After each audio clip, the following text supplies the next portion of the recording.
So I spoke about the indications for allogeneic transplant in acute lymphoblastic leukemia. This is a field that's been evolving fairly rapidly. For many years, we felt that all patients who are adults with acute lymphoblastic leukemia should have an allogeneic transplant as the best treatment to prevent them from relapsing. However, some years ago, an observation was made that young adults who are treated with a more intensive chemotherapy regimens that's used by the pediatricians have better outcomes than what we see with sort of the traditional adult chemotherapy that we used to give. And they were showing survival rates in the 60 to 70% range. And that was as good or better than we could achieve with transplant.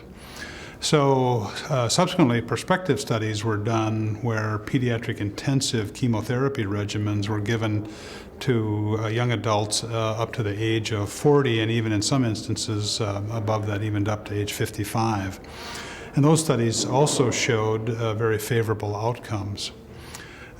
In conjunction with that, we started using more sensitive tests to look for low levels of leukemia, so testing what's been called either minimal residual disease or measurable residual disease. And we were finding that patients who achieved negative testing for minimal residual disease had what we call a better remission or a higher quality remission. And those patients also appeared to have a very favorable outcome. So it began to appear that young adults who had a very good outcome, a very good result with treatment of their leukemia might not need to have a transplant. And there was a retrospective study that was done that compared patients between the ages of 18 and 50 who had had a transplant, and they were compared to a group of patients that had had this pediatric intensive regimen. And that study actually showed that the patients that got the pediatric intensive chemotherapy and did not have a transplant actually did better than the patients who had a transplant. Their risk of dying of a complication was much less than what we see with transplant.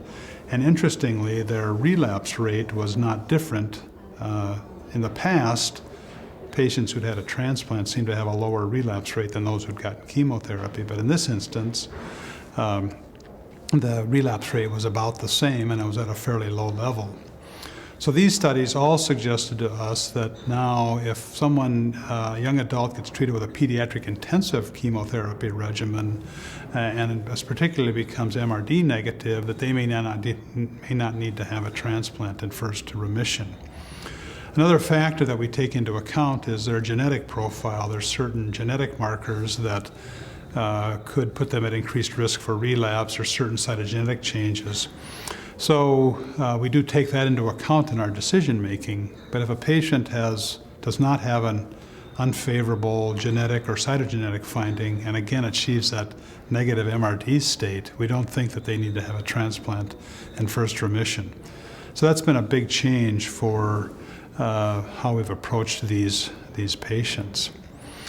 In conjunction with that, the subset of patients with ALL who have the Philadelphia chromosome or the BCR-ABL gene rearrangement, we've also seen remarkable improvement in their outcome. And that's based, again, on two features. One is the use of these tyrosine kinase inhibitors, like imatinib, dasatinib, nilotinib, and ponatinib. Those are the four that have been used in this setting. And those patients that receive a tyrosine kinase inhibitor, a TKI, in combination with chemotherapy also have much improved results from what we had seen previously. And our pediatric colleagues who treat these patients also have found that if their patients get into remission and again are MRD negative, they can do as well as patients who have a transplant. In the adult setting, we're not quite ready to make that change and say that those patients don't need a transplant. We learned today at the meeting that the French group is going to try to randomize those patients to either transplant immediately or to get a tyrosine kinase inhibitor as maintenance after they've gone through treatment and achieved remission to see if they can avoid doing a transplant.